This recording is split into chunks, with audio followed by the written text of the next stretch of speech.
Simon Freeman, welcome back. Round two on Second Nature. How's it going, bro? I feel very privileged to be invited back for a second go round. Aaron, what are you excited to talk to Simon about today? It was funny, the first time he was here, we thought we were going to talk about kind of media business models, and we ended up talking a lot about Simon's previous employment and startup and founding experience and venture capital and those types of things. We never got to the meat of our conversation. I guess this is part two, right? Now we're going to get into the media business and really dig in, which I'm excited to talk about this stuff. So, Simon, just for our listeners to recap here, you are the publisher, no longer the editor of Like the Win. We covered that in last week's conversation. I was actually just talking about you with your good friend and collaborator, Mario Fraioli. He's going to be a guest on an upcoming episode of the Free Trail podcast, so you'll have to tune in there. I know you guys have a long-term friendship and frequently connect on these types of topics, but maybe just kick us off. What are you excited to talk about right now? I mean, media business models is sort of the framing of today's episode. Yeah, I mean, full transparency, I got in touch with you guys because we talked about doing a return, and I forced myself upon you. This has generally been because I am just watching what's going on in the social media world with aghast. Like I'm like aghast by the whole thing. I just find it absolutely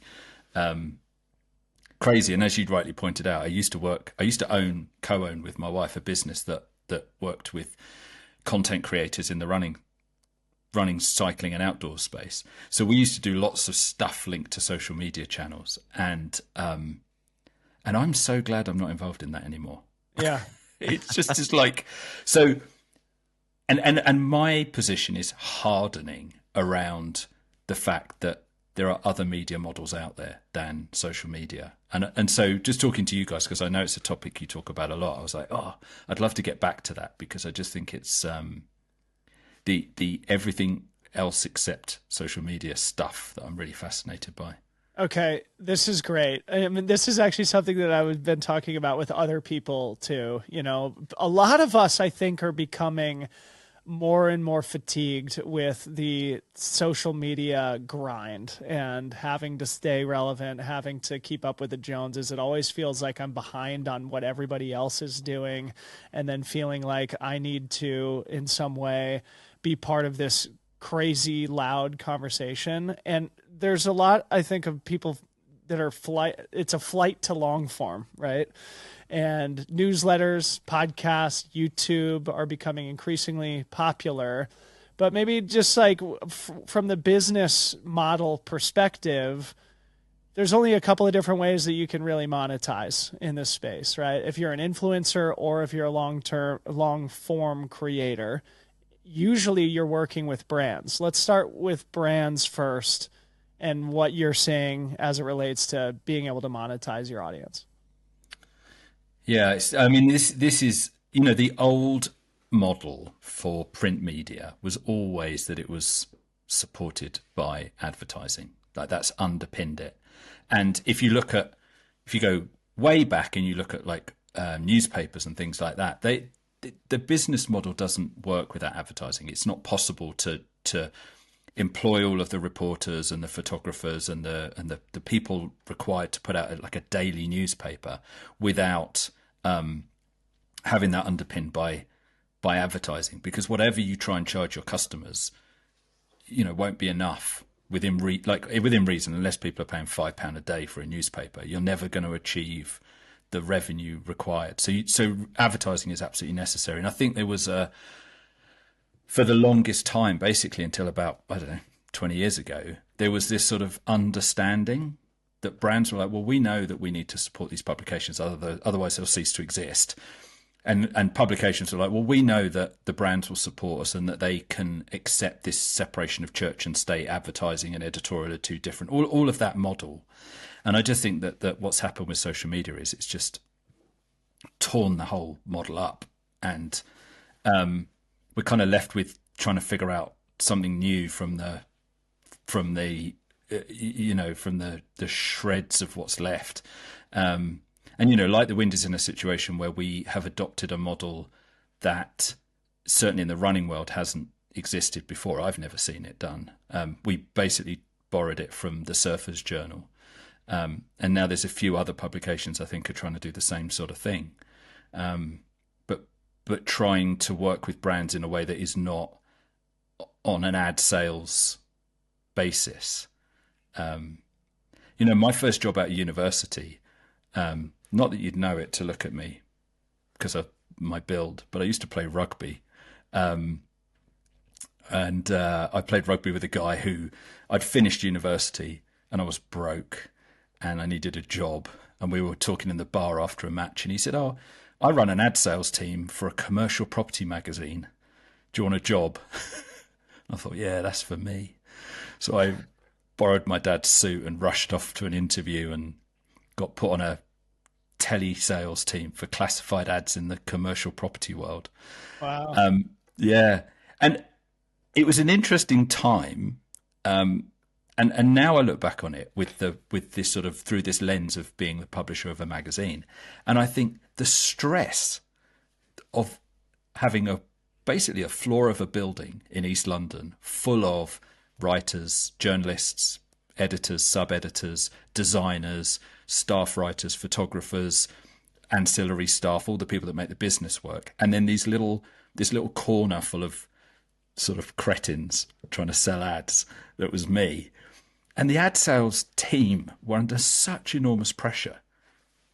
Week on week, it was a weekly magazine. So each week they'd just be like screaming ads, like, "You've got to sell more ads, you've got to sell more ads," because that, if there was a downturn and suddenly the ads dried up, the business just basically wouldn't be able to pay for itself.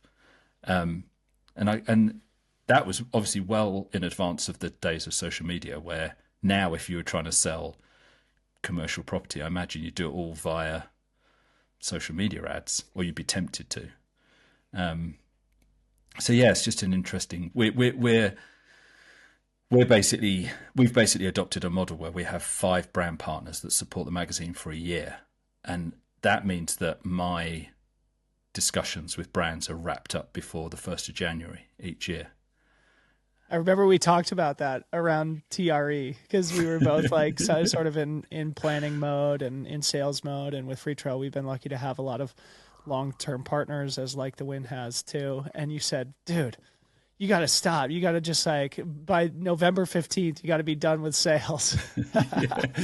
Yeah. Anyway, we can all aspire to something like that. But Aaron, maybe I would love to hear from you on this too, because what Simon's describing is a symptom of this rise of the individuals, which is coincided with sort of the death of institutions. And creators, and especially social media influencers, have been able to soak up a lot of the revenue that institutional media businesses used to get allocated from the brands. So now you'll have one individual who has a huge following on Instagram or TikTok who will be making a lot of money for just putting up one post.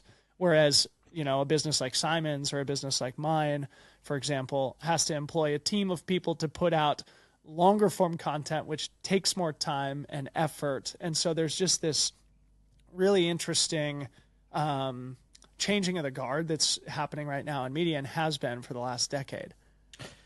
I want to test something with you guys on this specifically. Going back to what Simon was talking about, that commercial real estate publication had targeting and distribution to the people that were looking for what you were selling, and that's why you were able to continue selling space in that. And now the targeting and distribution, you can get that same thing just digitally, and you can target more of the right people, you can reach more of the right people, and I think there's a really great opportunity there, and that's why that exists. But the other thing that I'm kind of thinking about that I want to test with you guys, when you think about how people do or don't do consumer research, has social media data replaced, to a certain extent, not for good or bad, but has social media data replaced some of the consumer research and insights? I'd love to actually get Steve's opinion on this too. But when you think about it, there is research data metrics that you can track brand lift. You can track, is this helping grow the brand? And Steve Holmberg in his consumer insights program does a great job of being able to quantify that for a lot of brands, but not every brand has the time, energy, resources to go into something like that. And so are they substituting social media reach when it comes to, is this working for my brand? For good or bad, I wonder if that feels like the path of least resistance for brands. And that's also a big reason why brands are starting to work even more with people that have social followings like that. What do you think? Well, I think one of the things that social does really well is appear to give evidence, or prepare to provide evidence, right? So what you're talking about, like I did work in an adjacent area to customer research, market research for a while, and it was incredibly long-winded and expensive to try and get people in a room and do and write to people and ring them up one at a time. And if you could replace that with, well, we just run an ad on social media and we just get all that feedback immediately, that's phenomenal. Like, I can understand why any business would say, I'd do that for like the wind. in the blink of an eye, if someone said, you can do this, it's cheap and fast, I'd be like, understanding where our customers are and what they're thinking and what they're passionate about, quickly and cheaply is. But I think this is part of the. I'm going to sound like I'm on some anti-social media rant. I suppose I am, if I'm honest, a little bit. I think this is all part of the mirage. I think social media companies are very good at selling these sorts of ideas. Like, you can reach hundreds of thousands, if not millions, of your target customers. Yeah, but can you really? Like, can you really? Like that magazine that you're talking about had a very specific readership. And the magazine knew, the publishers knew that they were shipping these magazines to the people that they were trying to target, that the advertisers were trying to reach. And yes, there's always a possibility that it comes through the letterbox and somebody, without opening the plastic wrap, just goes bang and throws it straight in the bin. Of course, that can happen. But people were paying for it. So you think, well, they'd only do that a couple of times before they cancel their subscription. So you assume that if people are paying to receive this thing, and you know their job title, and you probably know the company they work for, the job title, you can probably get some sort of demographics. It's sort of slower and less scalable, but it does feel more direct. Like, there's no algorithm in the way. There's nothing to stop. You've got a very direct channel to that target audience. So yeah, I think I'm a bit. I like what you're saying, Aaron, but I think I'm just super skeptical about it now.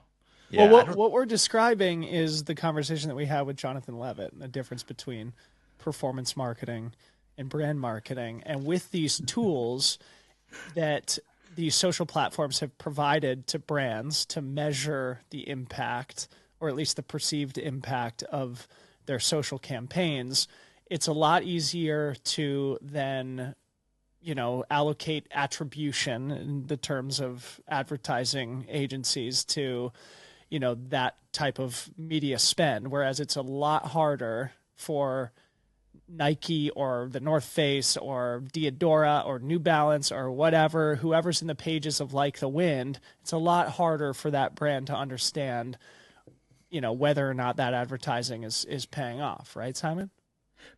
But then yes.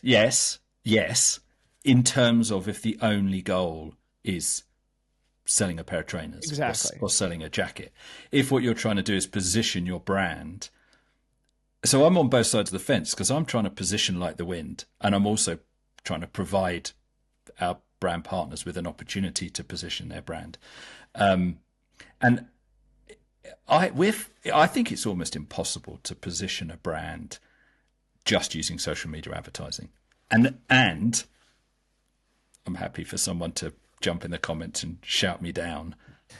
Organic just is gone. There's no organic reach. So I think back in the day, which was a few years ago, a brand could just create a load of social content and post organically, and they would talk. It would come across in terms of brand sort of positioning, and then they'd buy some ads, and the ads would have a direct click here to buy the product now button. I just think that the organic brand stuff has all just disappeared. Like we post on our feeds, I don't know what, 24,000 followers on Instagram. We might get 60 likes. You know. Yeah. So I think that sort of brand, I love the Jonathan Levitt thing. I wrote it down on a post-it note to remind myself to talk about that, because I think it was such an important conversation. And the brands that we're working with at Like the Wind, it's exclusively the brand teams. Yeah. Because okay, so this is really important, right? Because like, if you're in a conversation with a brand and they are pushing you to in some way give them a sense of how their partnership with Like the Wind might contribute to an incremental increase in footwear sales, what would be your response in that type of a conversation? I've got absolutely nothing for you. And why, though? Why? Make this explicit for the audience. This is really important. Okay, so one of the things that's really key, and our brand partners understand this, and I'm very clear about it, is in terms of the word priority doesn't come in a plural. There's no priorities. It can only be a one. It can only be a singular. Our priority is our readers. So we've set up this model in order to make the reading experience as good as it can be for the people that subscribe to the magazine. And part of that is not having loads and loads and loads of ads. It's having 5 brand features, each of which are really high quality. They're great stories. I mean, the brands that we work with have and give us access to some of the most amazing stories. Fantastic stuff that I would love to write anyway, irrespective of whether it's part of a brand partnership. The readers get, a full magazine of fantastic storytelling. They're not wading through ads going, oh, rubbish, rubbish, rubbish, rubbish. Here's something to read. It's all good. But that model doesn't lend itself to having buy now things on it. And it's just barely a mechanism. I don't even know what we do. We could put a QR code, but frankly, our product is not designed for people to be motivated to click and buy something. Our product is there to inspire people, move them, maybe arguably educate them a little bit, entertain them primarily. It's about, sitting down with a cup of coffee or a beer or whatever and enjoying reading a story. So advertising that was sort of performance advertising would just jar so horribly with that experience. And I've said this many times, kind of the ultimate expression of Like the Wind is to get closer to a book. If you went into a bookstore and you spent $19, $20 on a book and you took it off the shelf and it was full of ads, you'd be like, what's that all about? That's like, I didn't pay for adverts. That's weird. So we're trying to get ourselves closer to that model than the buy now button model. Okay. So I think something really important to call out here specifically is that for Like the Wind, this is exactly where you're trying to go. But I also think that the wider point to be made is that there are people looking for different things and they have different problems that they're trying to solve. And for that specifically, we're not saying that social media doesn't make sense and that performance ads don't make sense. There are brands, and the real struggle is actually trying to pair up the creators who are making the different things with the brands that need what each one of them offer, because I think there are people that are capable of getting organic reach. I think, Simon, I would challenge you in that with your following on Instagram, changing up maybe the style of content that you create could get you more than 60 likes per thing. I'm confident that if you had an updated approach to, if your goal, again, was to get a big following on Instagram, which maybe leads to more people converting into signing up for subscriptions and ... I think there's a way to do that. It's just a matter of aligning your goals and the goals of your partners, which you have a very clear purpose of what you're trying to do. You want to make a really high quality piece of output that's not covered in ads. And to just, put a finer point on, Surfer's Journal has like a sponsorship model, right? It's more of sponsorship than ads. Is that correct? Like a partnership kind of deal? Yeah, so we borrowed the model that we have from them, which is that they have 7 partners. I don't know if I've told you this story before. We know. I was talking to somebody at a very, very, very well-known outdoors brand, like an enormous, like household name outdoor brand. We were talking about the Surface Journal, and I was saying from a business model perspective, we're looking to kind of ape what they do. And this guy said to me, yeah, he said, we developed a product that we felt would be appropriate for the Surface Journal. So we rang them up and said, hey, look, we've now got this product which we think would be relevant to your readers. And the ad salesperson on the end of the phone went, oh, okay, cool, we'll let you know.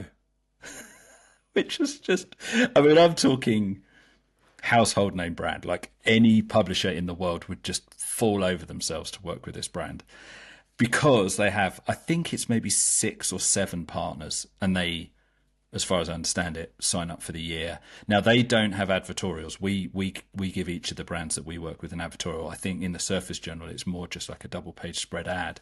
But still, the nature of what appears in the magazine is usually some beautiful, inspiring lifestyle shot with a logo in the bottom right-hand corner and maybe a URL. It's very light on selling. It's much more, this is our lifestyle. You know? Yeah. Okay. So just to drive this point home, in all likelihood, brands should have both strategies on the performance side and on the brand side. Performance side, it's probably better to partner with the famous TikTok and Instagram creators, of which there are thousands in running alone and in surfing and in every other category. On the brand side, though, the reason the North Face and New Balance works with Like the Wind is not because it will necessarily immediately lead to incremental increases in footwear sales. What it does is attach that brand to your audience. And your audience, Simon, is someone who has voluntarily paid to receive a long-form piece of physical content, a print magazine, meaning that individual, in all likelihood, belongs to the most core subculture of running, and is therefore, in all likelihood, somebody who is maybe a thought leader in the space, somebody who's got good taste, somebody who really cares deeply about the activity. And for brands, that is a brand marketing move that, at least by association, gives them an opportunity to develop a relationship with these really core members of the culture. Yeah. So then explain a little bit more about this business model, like the model that you adopted, similar to Surfer's Journal. Like, why is that the right model for Like the Wind? And has it been hard to, I guess, persuade brands of the way that you want to work with them? It has been hard. It's definitely getting easier. I mean, we were just talking about this before we started the recording, that I was having a conversation with a brand, and they were just saying, well, we basically want to buy media based on circulation. And I was like, this just, no, forget it. If what you want to do is buy media based on numbers, Meta is your guy. Like, go to them. Like, why would you even have a conversation with me? It's ridiculous. But I think what you can buy on Meta is not going to get you that kind of brand building, opportunity. The media model that we've adopted, I see as a win-win-win. That's the absolute key for me. So I'm going to, and this is in order. This is in a very specific order. The readers win. They're not buying a magazine stuff full of ads where they've got to go past page after page after page after page of ads to get to something meaningful. And they are getting stories. Like the stories that we write in the magazine are fantastic for the brands. They're great. Like Interview with Pau Capel. So I'd have done that every day of the month. It was fantastic. And that's part of a deal that you have with the North Face. Yeah, happened to have a North Face logo in the bottom right-hand corner, and it says at the top, part of a paid partnership with the North Face. But the reader's not going, oh, well, this is a load of crap. Yeah, it's still a great interview with Pau Capel. So the readers get a win. The brands get a win. There's only 5 of them. They're not being buried in pages and pages of advertising. So they get to stand out and they get something. I mean, we typically do 3 or 4 page features every time for every brand because I get carried away with these amazing stories that we get the opportunity to do. And then we as a publisher get a win, which is our deals are all signed for the year by the beginning of the year, or if I'm trying to be braggy, sometime in November, Dylan. That's probably not entirely what happened, but but we know who our 5 brand partners are as a publisher. I know who I've got to worry about. I've got to spend the next 12 months, hopefully longer, looking after those brand relationships. That's a win-win-win. Whereas I think any other model, one part of it doesn't win, in my view, which... I'm really curious about how you got this across the line, because Surfer's Journal is working, obviously, but they are established in the surfing world, and there are other surf examples of exactly that. I can't imagine there's a lot of other magazines in the world of running that operate on this model. And so what you run into as a problem is trying to explain to the brands what you're trying to do as sort of a paradigm shift in partnership. So walk us through that conversation. How do you bring these brands along for the ride and sort of establish what this is going to be? This is going to sound terrible, but when we decided that this was what we were going to do, which was 5 years ago, I literally just asked some of the brands that we were already in relation, we were already talking to. I said, look, I've got this new idea. I see this as a win-win-win. The benefits for you are X. What do you think?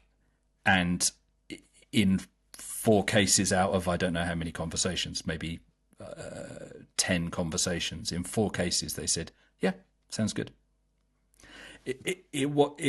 And I think that's partly because, yeah, but I think that's partly because already 5 years ago, brands were starting to look around thinking, well, where are the opportunities here for us? Yep. How do we reach our audience with something more meaningful than a tweet or a Instagram ad? Like, what's the opportunity?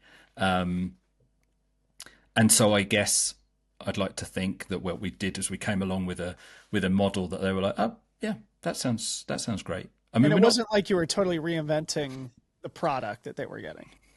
No, it's a familiar product. On our side, it was slightly born of the fact that I was responsible. I was the editor, but I was also responsible for for ad sales. And so one issue I'd done great, and we had 3 ads, and then the next issue there'd be none, and the one after that there'd be too many that we felt uncomfortable with it. It was just this sort of all over the shop, and Julie and I just sat down. My wife Julie and I just sat down and looked at what were the other options out there, and the Surfer's Journal model came up. We were like, well, let's give it a go. Yeah. The worst that can happen is that everyone says no. We go back to what we've been doing. I think this opens up a fun conversation about the duration of partnership, and I'm sure, Aaron, you've got some good perspective on this too. And maybe I'll walk you through a bit of our life cycle as a media business and how we've evolved in our partnerships.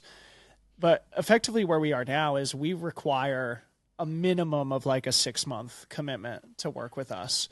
And there is data out there. I'm sure I'll butcher, the exact numbers, but the spirit is directionally correct in that consumers need to have whatever it is, 11 or 15 interactions with a brand before they'll ever even entertain the idea of purchasing one of their products. So it gives those of us who work on the media side a little bit more leverage in those conversations of like, hey, listen, we're not interested in these 1-month partnerships, and neither should you. For this to be productive, you need to develop a long-term familiarity and relationship with those who listen to the Free Trail podcast or interact with Free Trail, period. And then also, in the early days though, you do have to be opportunistic and jump on every deal, right? Which means the brand has the leverage in that conversation. But over time, ideally, you're coming to these win-win-win situations where it gives Free Trail or Like the Wind or Super Rider long-term stability for the business, knowing that you've got brand partners who've got your back for multiple months, if not full year commitments. It's a win for the brand because then they have a long-term relationship with the Free Trail audience, the Super Rider audience, the Like the Wind audience, and it's a win for our respective audiences because they're ideally getting deals with these partners or, in some way feeling, connected with these brands, the stories that they're producing, and ultimately the products that they're commercializing in the market.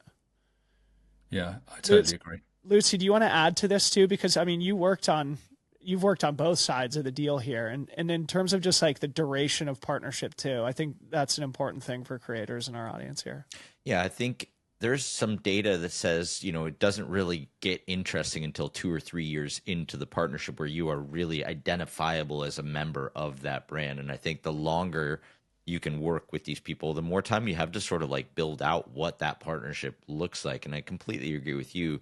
Doing the shorter term deals isn't as effective for either party, and can feel like a little bit of a scramble where if you have a little bit of time to breathe and build up and slowly like tell this bigger story and develop with each other, hey, this is what we're thinking and here's how we're going to put this together, you just get better product out of the entire thing. And I think that's important. I aspire to be in extremely long-term partnership deals like you guys have. I'm definitely still on the early side of it in my career with Super Rider, but yeah, at Red Bull, I mean, the average time of a Red Bull athlete being on board, gosh, I mean, it was probably close to about a decade. There were not a lot of people that would be a 1 year, 2 year deal. It's extremely, extremely rare. Sometimes, sure, a case of like, I don't know. There's not a whole lot of examples really that I could give for a short-term partnership. Usually it was 3, 4, 5, 10 years, sometimes 20 years, and in those situations, that person identifies, and in the case that they end up leaving after 10 or 15 years, it's almost like jarring to see them without the Red Bull helmet on. Yeah. Well, one more point before Simon, would love to get your feedback on this too. Those short-term deals are actually better for social media, right? So if we have a brand that approaches Free Trail and says, we have X budget, we just have this short-term campaign, what can you guys do? It's like, okay, well, you're not going to get on the podcast, right? That we have long-term relationships with partners and 6 to 12 month commitments. But hey, if you want to do something quick, let's do something on social, right? So that gives you a sense of like the type of relationship or the type of campaign or the type of just length of relationship that you can have with brands and where that content fits most appropriately. Simon, anything you want to add there? The thing that I was thinking about as you were talking then about the win-win-win is there's another element that I can't kind of explain in any logical sense, but I'm feeling it all the time, which is I think a lot of the people that we're dealing with at brands are romantic about the idea of media. Like they're old enough in most cases to remember media pre-social media, and so there is an element of like not illogical, but I hear it a lot where brands are like, look, one of the things is we want to see Like the Wind succeed, and I'm sure the same is true, for brands that you guys work with. They're like, we really love what you're doing. It's great. What you're doing is important. It's important for the sport. It's important to raise the profile of athletes. And so it's not a pounds and pence, dollars and cents discussion. It's we want to support you because if we support you, you'll do more of what you're doing. And, we love it. It's the L word. We love it. And you're like, oh, okay. That's not very cold, calculating, kind of dead-eyed business talk. But I hear it all the time where they're like, and I think that goes beyond media. Like, I think when you talk to brands about why they sponsor events, sometimes they'll often hear this thing where they're like, well, we just really love it. We just believe in what the race organizer or event organizer does, and we just feel like it needs to exist. And they understand that if there's not the brand support, then those things will just disappear. And I talk to people all the time about the state of the media in the run and outdoor space, and you can hear them saying, sad, isn't it? That stuff has just gone and we never get it back, and writers leave the industry or photographers leave the industry because they can't make a living. It's like I think there's brand people, marketeers who, there's just a degree of romance about the idea of working with creators, media partners, that goes beyond this sort of, where do we put it in a Excel spreadsheet? It's just like, we want to do it. Yeah, and thank God for those brands and those people that exist at those brands that recognize the value for them, even if it is hard to directly attribute, sales to an event partnership or a media partnership. Just understanding that by investing in the storytellers in the sport, you're investing in the sport as a whole. And ideally, if the sport is in a healthy position, their businesses will be in a healthy position too. Yeah. So on our little doc here, Simon, you wrote down that you wanted to talk about affiliate revenue. Is that something you guys have explored with Like to Win? What do you want to talk about here? No, and this again is like back to this just Jonathan Levitt episode. So anyone that's listening to this that hasn't listened to that, I fully recommend you go back and listen to that and twice, because it's really, really good. This affiliate thing is, I think it's where media outlets are trying to play in a space that allows them to compete again with social networks, but it's so deeply in that performance space. And I think that the reason we don't do affiliate deals is because I think, well, two reasons. One is we don't really talk about product explicitly in Like the Wind, so it'd be super weird for us to be like, and here's the top 10 trail running shoes for the spring with an affiliate link next to each one. Our readers would be like, what are you doing? Yeah. It would be so jarring. But also, I just think you go down a route then of I think media outlets can become addicted to the revenue that comes from affiliate deals. And then it's really, really hard to pull back from that. Like, how do you then say, oh, actually, this has got a bit much? And the trust that we want our readers to have in us as a media outlet is starting to deteriorate, because it looks as though everything we do is an affiliate deal. How do you pull back from that? Because you're not carrying the advertising from the brand side of businesses, because they don't see you as a brand marketing outlet. Then what are you left with? That's something I worry about.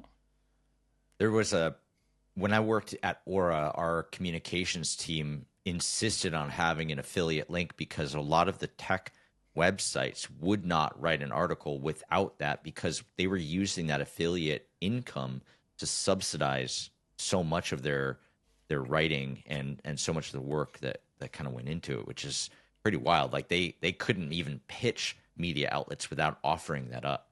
Yeah. Yeah, like the Wirecutter is the archetypal example of the affiliate first media business model, and it works for them. But I've heard, Simon, you might be able to confirm or deny this, but that Google is starting to throttle traffic to affiliate first publishers. Yeah, I mean, that could well be the case. And this is back to my sort of favorite of tropey nonsense, which is this idea of you don't build your home on borrowed land. Yeah. If your model is entirely reliant on, a social media channel algorithm or Google, they will just turn it off. They've got the ability to turn it off. Like they can. I mean, look at BuzzFeed. Totally irrelevant. Like it's trading like a penny stock now. Yeah. Because they built their entire business model on top of traffic from Meta. I think this is a big reason why a lot of people have shifted or added newsletters into their program too, because you can be on Substack, Kit, whatever you want, but ultimately one of the features of newsletters, aside from the fact that there's no algorithm getting in the way, is that you have access to the emails of every single person that subscribed to you. And if you want to pick it up and go somewhere else, you can without any issue. Where I've got a big YouTube following, but if I want to go to some other platform to post videos, I can't take those people with me. They're sort of stuck there. Yeah.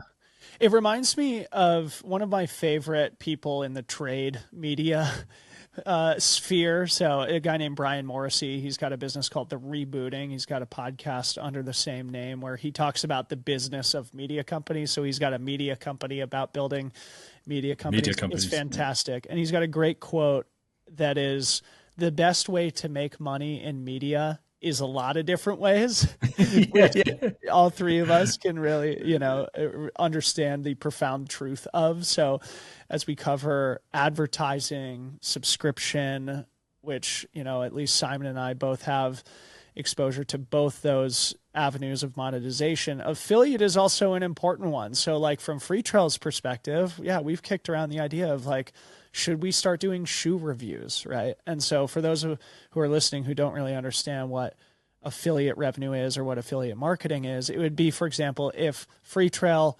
did a shoe review for the latest Speedland shoe with a link that they could then attribute sales that came directly from our YouTube shoe review, we would get a percentage of those sales. That's certainly something that's on the table for us, but as you scale your media business, you also have to scale your workforce.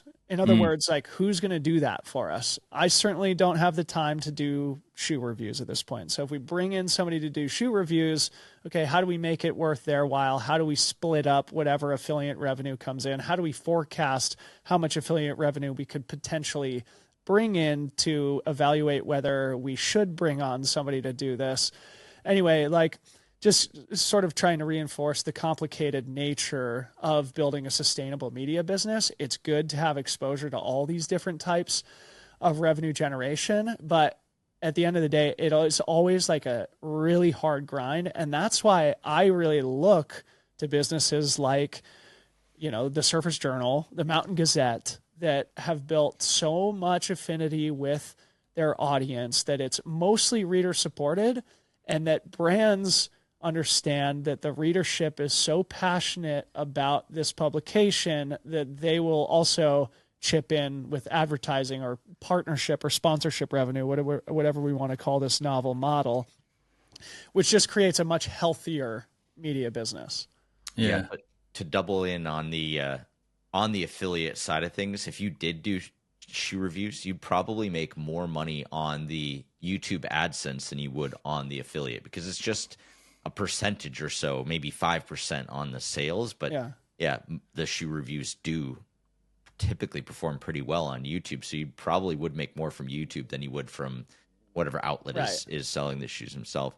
But Simon, this kind of makes me think about something else, where one of the points you had in here was you were talking about YouTube ad revenue and everything like that. And one of the things, maybe this is like a mini galaxy brain or whatever, but thinking about what Like the Wind could do with YouTube, following the exact same model that you have for the magazine, what would it look like to either approach your existing partners or reach out to a new one, and instead of funneling that money toward the production of the magazine, you actually made content that was of the quality of the magazine for YouTube, supported by those brands? So you'd have a big enough budget to make something really nice with a production team that was up to standard, but could also provide some, photo and written content that would fit into the magazine. Have you explored anything along that line? Yeah, yes. So kind of similar to the point that Dylan just made, which is 100% we think that would be an amazing way to go. The setup costs to do that in any meaningful sense are quite high. Like you've got to start paying people to make films and all that kind of stuff to do it well. So it's almost like you've got to have, at the very least, letters of intent before you get started. And I think that probably the best way to sell it is to go to somebody and say, look, we've done 3 or 4 or 5 of these things. Now we're looking for you to support us in them. Getting that 3 or 4 or 5 of them made is really, really hard. But we're 100% up for it. And one of the things that we've done recently is we've been talking to somebody about helping us to fund that sort of work with an upfront, with an upfront amount of money. Basically, the same as when we launched Freestack, we went and found investors, and they gave us money today for us to develop something that we thought would deliver value, tomorrow. So it is definitely something we're looking at. And actually, I wrote something a little while ago about Like the Wind is actually fairly media agnostic. Like we have this print magazine as our flagship, and probably the reason it's important is because it's a bit obtuse and a bit weird, and people are like, really, print magazines? And they are really bloody hard to ship around the world, and there's so many reasons to not do it. So it's like, well, let's do that as our flagship. But actually the idea of, we're on Substack, we have a really successful email newsletter that goes out. We've got 2 that go out every 2 weeks, and they straddle one another, so it's effectively one going out every single week. We love doing in-person events. We have an audio product coming. So the idea is not to just be like narrowly fixated on print, but it's figuring out how to do something that is appropriate, I suppose, for the brand from a quality perspective. How do we fund that? So it's trying to figure out whether there's a way of kind of getting the money up front to then deliver the product, because we talked about this when I was on the first time. The reason that Like the Wind exists and didn't fold was because Julie and I basically paid for it out of our savings. Yep. So we didn't take investment, and we worked ridiculous hours for no money. We didn't pay ourselves for years. I mean, for many, many years. So, but it wouldn't have worked if there hadn't been us putting money in to kind of keep the whole thing going and moving it forward. Literally paying the print bills, thinking we could go on holiday. Trust me, Aaron and I understand. I did the same thing. Aaron's kind of doing the same thing. You'll never work harder than when you work for free. That's no, but I think real quick thing, Aaron, and then I would love to go deeper into this YouTube thing. Simon, I know you wanted to talk about that too, but what you're describing reminds me of something that I actually heard in the Wirecutter How I Built This episode with founding partnerships. So the founder of Wirecutter, whose name is escaping me now, is like a serial media entrepreneur. He's done a lot, and usually in that realm of like tech reviews. And he described this phenomenon of having a founding partner. And Aaron, you'll remember that we pitched a brand on being the founding partner of Second Nature. It didn't end up working, and I think it was all for the best, as we've sort of been able to figure our thing out from the beginning without having the pressure of a brand backing us up. But it is a good way to fund a new idea. And Free Trail is actually working on this right now. That's something that's going to be sort of TrailCon related, something that should exist in the sport of trail running that exists in most other sports. I'll tell you guys off air. And we're basically like, we're pitching brands right now of like, hey, help us get this off the ground. Not only in 2025, we need a 3-year commitment of you to really back this idea. And in return, hopefully what it does is associate you with this big effort to get something that will be a massive value add to the trail running community for decades to come. And you guys will always be remembered as the founding partner kind of thing. So there are creative ways that you can fund these ideas, but at the end of the day, in most cases, in most of these outdoor sport communities, the brands are the ones with the money, and the brands are the ones that have to have the vision to take a bet like that. So before we jump off of that, yes, this is brilliant. I think that this slightly comes back to this romance idea. This very difficult to sort of numerate, or sort of, like, it's going to somebody and saying, look, pitching them an idea and saying, this is important for the trail running community, and for a brand to say, okay, we're not worrying about whether we can attribute X dollars of sales to this. This is about us contributing meaningfully to the space in which we operate. And I think a lot of people, businesses, have fallen into this trap of, well, you can't ask for something if you can't directly demonstrate the dollars and cents return on investment. And there are brands out there, thank goodness, that are like, we're just in this to build community, to support the area in which we operate. And thank goodness, because our whole sport and activity would be so much, and so many others would be so much poorer as a result if it wasn't for that. I think Red Bull's a phenomenal example. Totally. Like, I would love to sit, maybe I am sitting with the guy, Aaron, and say, you know, when you sponsor the World Surf Championships, how on earth do you justify that to the CFO? Like, there's no, you can't, like, what? I mean, maybe if somebody does something absolutely mind-blowing, rides the biggest wave ever, or does some trick that's never been done before, then you know you're going to get media out of that. But a lot of the time, you must just be investing in things that you're like, well, we just want to support mountain biking, skateboarding, surfing, whatever it happens to be, jumping out of hot air balloons. Not because there's not because there's a pound and pence. And this brings me to something that our good friend Matt Trappe wrote. It was Matt Trappe. I have to check that. Matt Trappe just sent a newsletter about Lululemon. Yep. This morning. Yes. Yeah.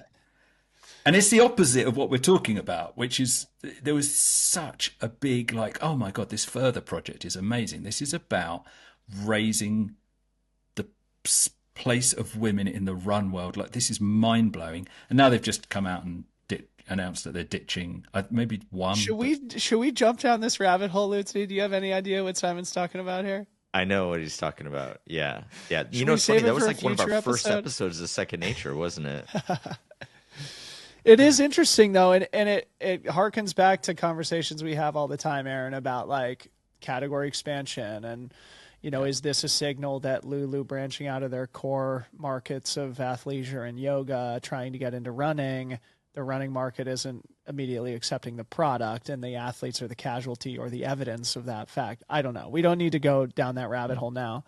Lucy, do you want to add to this? I think the YouTube convo is definitely worth pivoting to at some point too. Yeah, let's definitely go there. Simon, just to put a point on your comment about Red Bull being involved there, we actually interviewed John Paradine not too long ago, and we talked about the return on all the investment that's been put in and how Red Bull either does or doesn't measure that.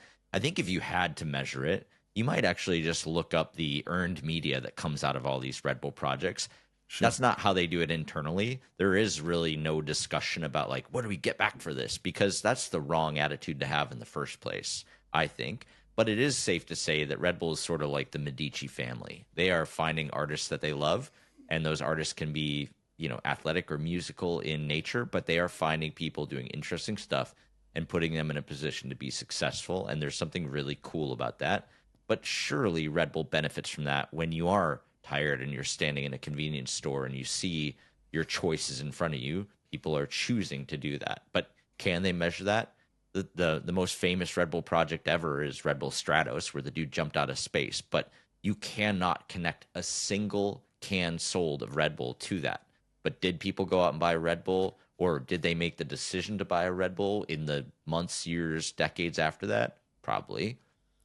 But I think it really came down to like, well, we're just going to do the right thing, and we know this is going to pay off.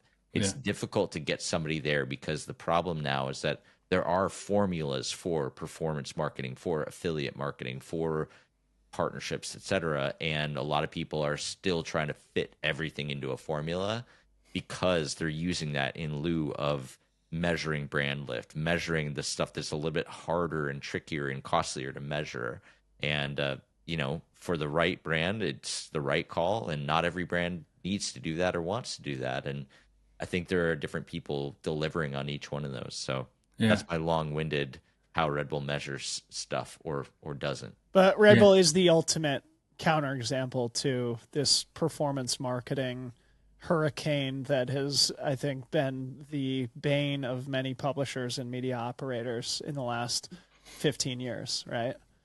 Like when you have a brand that just wants to fund cool projects and fun, ambitious, you know, stories that doesn't necessarily have an ROI attached to it, like that's how you build a sick brand that stands the test of time and that people feel incredibly passionate about beyond whatever the product is. Like people feel passionate about the Red Bull brand more than they feel passionate about the Red Bull drink. And that's the problem that they're trying to solve for ultimately, which is why you see in every Red Bull athlete project video, there's the can shot, because they want people to realize that the athletes actually do drink the product.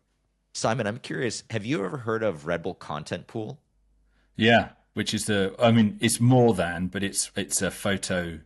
You can go and just use photos, right, from the Red Bull content pool. Yeah. Yeah. So going back to that idea of earned media, not only are they doing projects for their own stuff, but they're making images available for anyone to use, which is like super beneficial for Red Bull, for the athletes themselves, but also to these other media properties that maybe need an extra image to go into their magazine or whatever else. There were actually back in the day some magazines that were completely built off the back of Red Bull content pool. Back then it was Red Bull photo files, but here's millions of images of the most insane things ever to happen. Any newspaper or magazine, whatever wants to use them, go ahead. Yeah. Yeah, it's pretty rad. Yeah. I just suppose the hesitation in some cases is that people go, but it's obviously it is all the content is pretty well branded. Which it has to be in order for it to be given away for free. But yeah. Okay, should we go to YouTube? We're already coming up on an hour here. Should we hit YouTube and then sign off? We still have much more to cover for round 3 with Simon here. We made a dent in it at least. But obviously, Aaron is a YouTube savant, an expert on the platform. Simon, you are an analog dinosaur print media operator. Yeah. I exist somewhere in between. Simon, where do you want to go on YouTube? Well, do you know? I was running on Sunday with a buddy of mine, and this topic came up in conversation, and he said to me, "Oh, do you pay YouTube to not have ads?" And honestly, when I do sound like an absolute dinosaur, I went, "Oh, can you do that?" And he was like, "Oh my God, yeah, you can." So that prompted me to then go and have a quick look when I got back from my run. And from the research that I could find, it looks as though in January last year, January 2024, Google said that paid subscriptions generated $15 billion a year. So people paying to go ad-free is generating $15 billion a year, which absolutely blows my mind. I'd like that. It's insane. I wonder if that includes YouTube TV. Like, for example, the AFC and NFC championship games were yesterday here in the U.S., and I subscribe to YouTube TV. That's how I watch it. I don't have cable. Mm-hmm. And that's more expensive. Potentially, but still, whatever it includes, 15 billion. I mean, this is a lot of money, which I'm like, okay, that's. And what I didn't understand was that 15 billion compares to 29.2 billion in ad revenue in 2022. So it's almost like half. They're making half as much from people switching the ads off as they are from the ads. Yeah. Which, that again is a pretty wild. I didn't understand all of this stuff. I was like, okay, this is amazing. It actually made me sort of feel warmer towards YouTube than I had previously. It's a great platform. Yeah. Lutzi, do you want to sing the praises of your favorite digital website? It is really incredible that you can make videos, post them online, and then at the end of every month, you get a check. Like, that's kind of just awesome. And you don't have to have these difficult conversations to find the right partners that are going to support you no matter what. Like, even if I come up short on every single partnership discussion that I have, I still have an avenue to earn money. And the thing is, with YouTube, not only are you getting AdSense money, you can start up a membership where people can pay a certain monthly fee, just like instead of Patreon or instead of Substack, whatever. You can also do that for YouTube. People can have the ad-free version, which you also get a little chunk of that. So there's a couple different ways to win.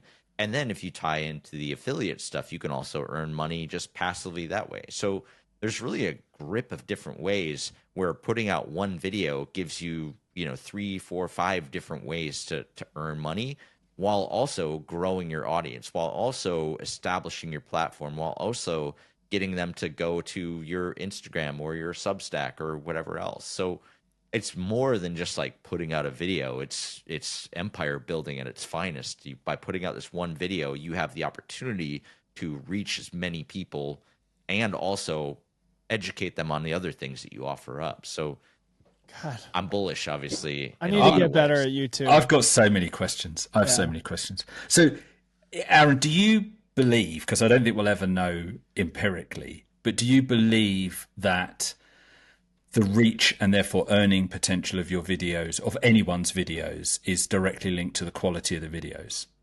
Or is Yeah. there something else driving? Because I spend too much time on YouTube. And I Yeah. wonder, I do sometimes think, well, why am I being shown these videos and not other videos? So do you think that it's what pushes a video to get more views and therefore generate more revenue?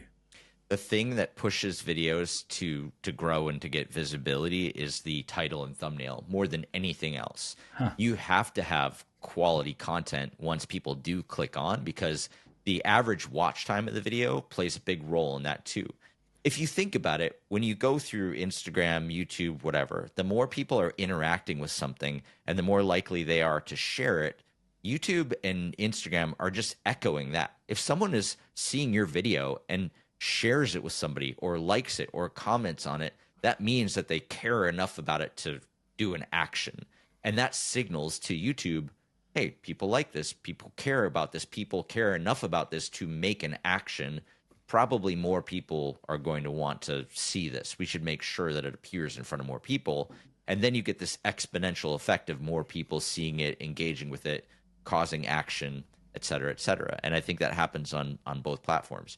If you have a great title and thumbnail, but the quality falls down, people are not going to have any action. They'll probably turn it off. And that's also a signal to YouTube, like, people are clicking on it, but they're not watching it. So maybe we should kind of put this one down in the rankings a little bit. Yeah. Their best case scenario is that your title and thumbnail is really exciting and creates what we call a curiosity gap. Humans are wired to know the answers to questions. And so you have to put something in there that you can't not click on. Well, Yeah. I need to know the answer to this question. This thumbnail is interesting and is pulling me in, but I got to know how it ends. We are wired to know the ending. And Right. so if you can create that curiosity gap and pull people in, but then also deliver them something really high quality, they're going to stay and watch it to the end and potentially share it with another person. That's going to signal YouTube, hey, we should show this to more people, because they'll probably do the same thing. So the I guess analog in your world, Simon, would be what the cover image is on Like the Wind, the magazine. Because you want to know the end. How are you going to get them to the final page? I'm sort of, we're a subscription based title, so the cover has to just be something that people go, ooh. But more important is the lead. It's like, yeah. What have you seen this?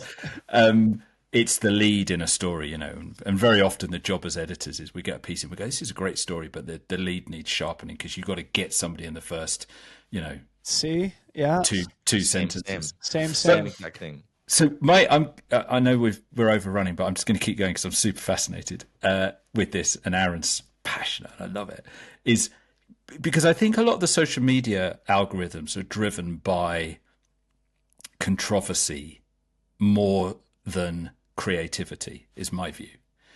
And I don't know whether you agree with me, but I get the sense that maybe YouTube is somehow avoiding that, or that actually the videos that rise to the top are the ones that are super creative, whether that is creativity in terms of the description, the caption, the thumbnail, and then the video, versus just rage-inducing sort of hot takes on stuff. Is that, would you agree with that, or is that not the case? I think it depends on every single person. There are no two front pages that look the exact same for two people, right? So if you click on rage bait type content all the time, YouTube's going to keep giving you that stuff, and you can go completely down the rabbit hole. Okay. I've heard this, maybe, sorry to interrupt you, Aaron, but this is something that, as somebody who consumes a lot of like trade media content, that your follower count is effectively irrelevant now. Like, maybe that's an oversimplification or an over exaggeration, but that everything is discovery based at this point. Yeah, every single video you put out is sort of on its own. It used to be the case that when you had a subscriber base, YouTube would do a really good job of making sure that all of your subscribers saw every single one of your videos, and you had really consistent view no matter what content you put out. Now it's like every video for themselves. You have to like start from scratch every time. And surely you have people that will watch everything you made, but sometimes they don't get to see it. It doesn't pop up for them. So I guess what I'm saying is that it really depends on each person of what you typically click on. Now, if you like mountain bike videos, you're probably going to, see more than one of mine. And hopefully if you watch one of mine all the way through, but ultimately like what YouTube is trying to do, and this is the important thing to understand what their motivations are. They want you to stay on YouTube as long as you possibly can. And so if someone comes onto your channel and watches one video, but then watches another one of your videos and another one of your videos, YouTube's going to be like, oh, cool. This person's really good at building session time on YouTube, not just view duration on a single video, but when they come to YouTube, they end up watching 4, 5, 6 videos. YouTube's going to reward that. If they come and just watch like half of one of your videos and then they bail out completely from YouTube, YouTube's not incentivized for that. So they're looking for that path. Yeah. And so one of the trends that we see a lot happening right now is like hyper long videos, 20-minute plus, hour long plus, hours long video. And a lot of creators, myself included, are putting together big compilations, like an hour and a half long. And those are performing really, really well because not only is it good content, but it's also long content, and it gets people to stay in or come back to YouTube and spend more and more time on the platform. And you're getting incentivized. And what's so great, you wow, that's interesting. It's like the dinosaur and the semi-dinosaur are both Right. going, what? All right, What? so What? A couple of things. It's just dawning on me. Number one, okay, we're 3 creators here. We all have our own media businesses. Simon's, yours is words first. Mine's Yep. audio first. Aaron's is video first. So we all kind of have different expertise, or at least different emphasis that we're bringing to this conversation.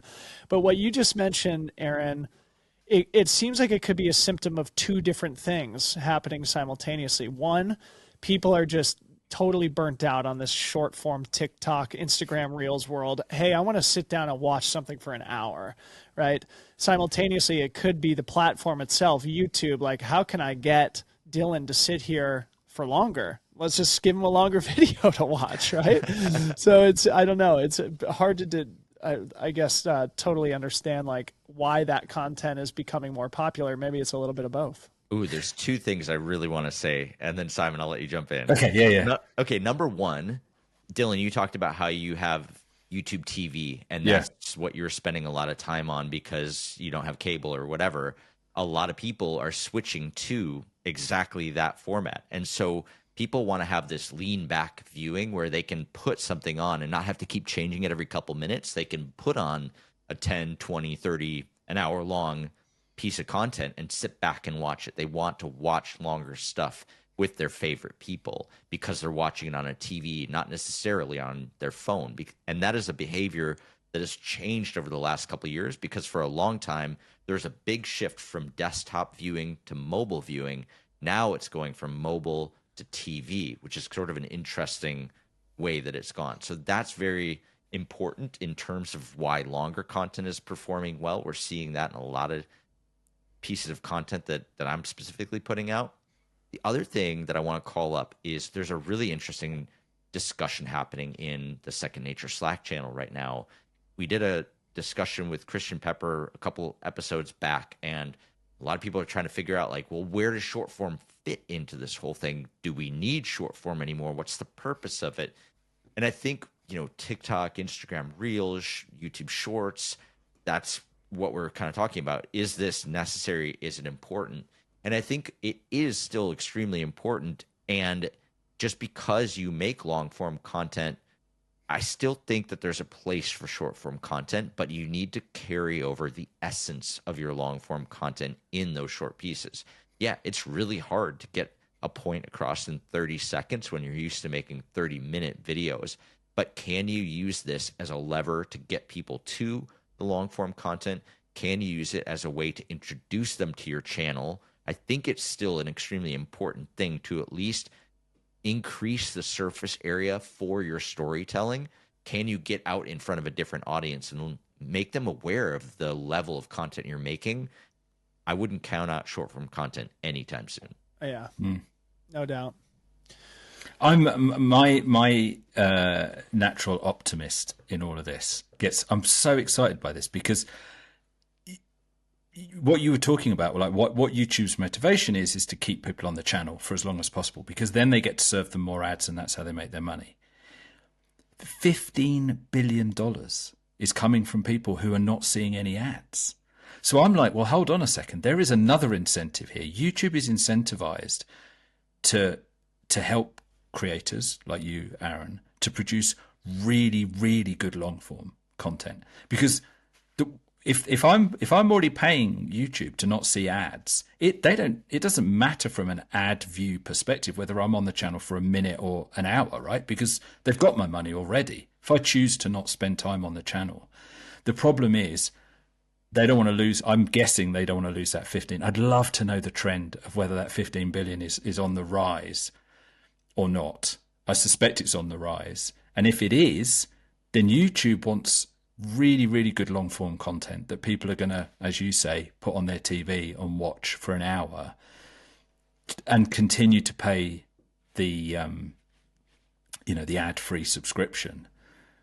So that makes me feel like, okay, YouTube is actually hyper incentivized to keep working with creators like you, Aaron, who are producing really good content, because they want me, much like Dylan, to go, I'm not paying for cable anymore, but I'll pay for YouTube TV because it's great content. It's really good content.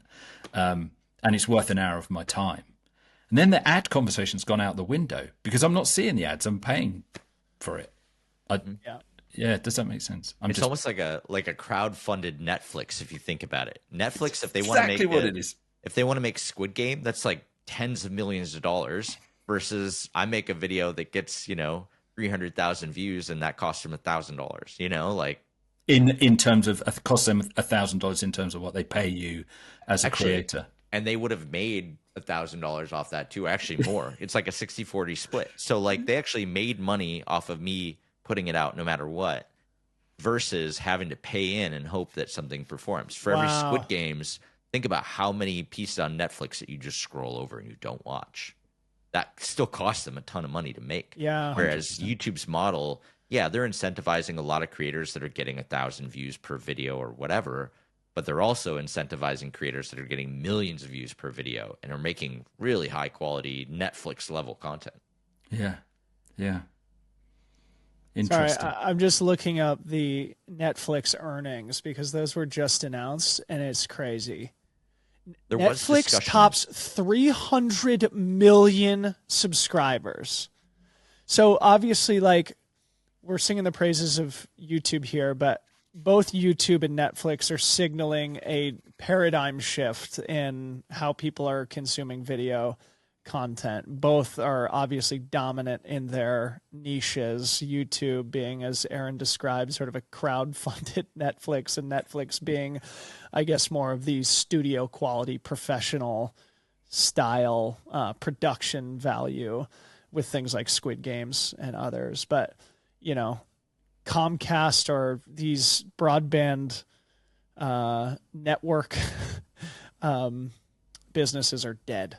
We've gone down a bit of a rabbit hole here, but what is absolutely apparent from my use of YouTube and being a Netflix subscriber is there is no possible way that Netflix can create content fast enough to keep me constantly entertained, if you see what I mean, to keep every subscriber constantly entertained.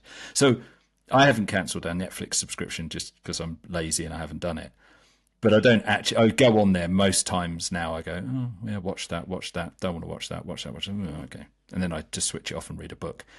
Whereas YouTube has an ability to be uploaded. Oh, goodness knows. I don't know whether you know, Aaron, how much content is uploaded. And if it's specific to your interest area, that's mind-blowing, because they will be uploading content, and hopefully good quality content, way faster than anyone can consume it. Yeah.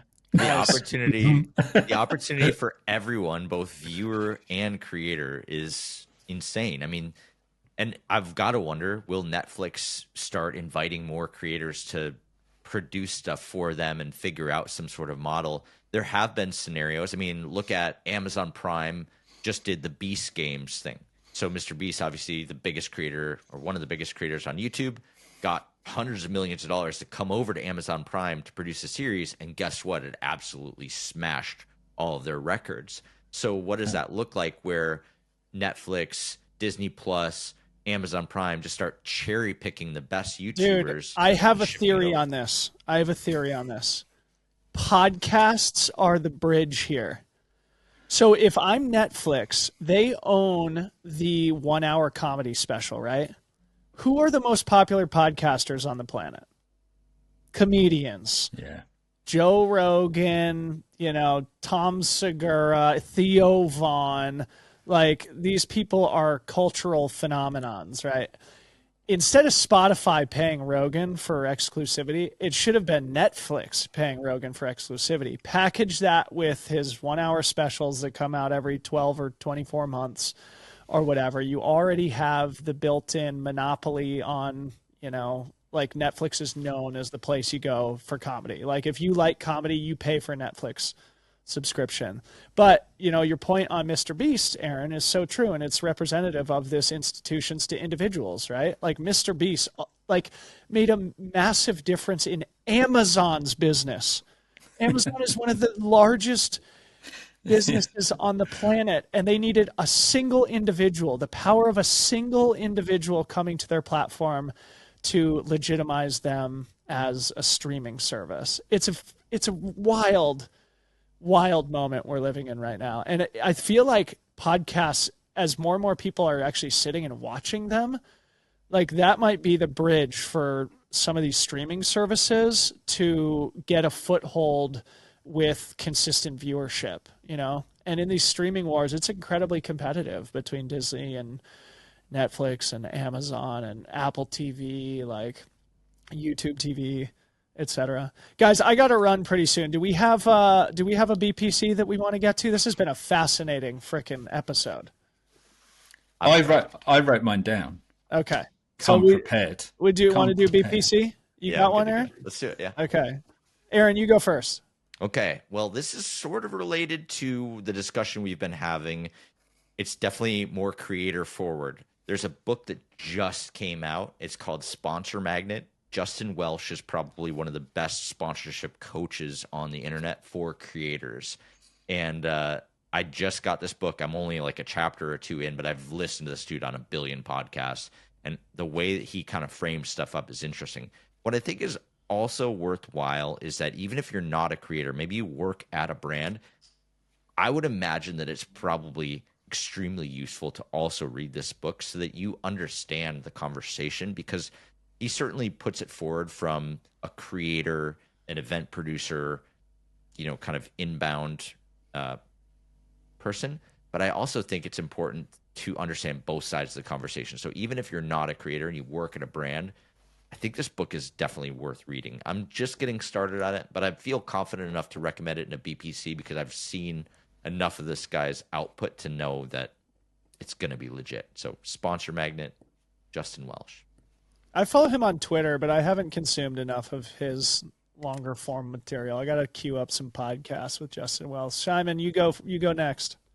So mine is also a book. It's a book called The Purple Runner by a guy called Paul Christman that was first published in 1983. It's actually a fictional novel. Fictional novel? It's just a novel. All novels are fictional. It's okay. It's a novel about running, and it's actually just been re-released, republished by Tracksmith. And Matt Taylor, who I think is really one of those romantics. He's a storyteller. He's just, he's obviously a very canny businessman, but I think we got to get him on the podcast. Yeah. Oh, you should, 100%. He would be a great guest. He basically is sort of come across this cult novel about running, and they've republished it at Tracksmith. You can order a copy on their website. It's been out of print for many, many years. And it's got me thinking about this whole idea of fiction in the run, cycle, outdoor space. There's a book called The Rider by Tim Crabbe, which has got a similar sort of, it's a fictional account of a road bike race. Okay. But just this sort of, I love this idea of, I never read fiction, but this idea of reading fiction around something that I'm really passionate about. And Paul Chrisman in the day was a really, really good runner. He's run Western States. I think he'd done about 15 marathons. He had some really solid marathon times. So when he's writing about this fictional character training, he's actually interested in, he's writing about a woman as well, which is quite interesting. But he's writing about this fictional character training. You can really tell that he knows what he's talking about, and it comes across beautifully because he's a very talented writer. He was a publisher as well professionally. So that's my BPC, is The Purple Runner by Paul Chrisman. That's a great one. I wrote that down. I got to check that out. I love that idea too, Simon, of, I mean, Aaron, you're the same, right? You read exclusively nonfiction? All three of us, pretty much? No, I drop in on fiction every now and then. Okay. Now we're suddenly getting to his dragon passion. What's the sort of area of fiction that you're reading? Actually, I am reading the Dragonlance series right now to my youngest son. I realized that he wasn't really paying attention to me when I was reading books at night to him, and but I needed to have something that was like, if he was paying attention, would be interesting. So I just started rereading all my favorite books from like middle school. So I'm in the middle of the Dragonlance Chronicles right now. This is a perfect segue to my BPC, because there's very few things in life that are as amazing as reading a book to your son.